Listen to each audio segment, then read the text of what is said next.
حالانکہ اس زمانے میں عرب بڑے غیرت مند ہوتے تھے. دیکھیں ایک بہت بڑا واقعہ ہے غزوہ خندق. کف اللہ المؤمنین القتال بعلی بن ابی طالب علیہ الصلوۃ والسلام.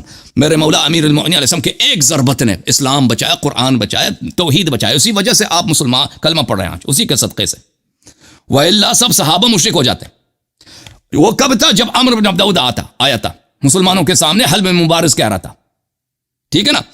تو وہ جب امیر المؤمنین علیہ السلام سے اس کا سامنا ہوا تو امیر المؤمنین علیہ السلام نے کہا کہ میں آپ سے کیوں ادھر آیا ہوں؟ ہمارے آپ سے دشمنی نہیں. عمرو قریش والے ہم سے جنگ کر رہے ہیں، آپ کیوں آئے؟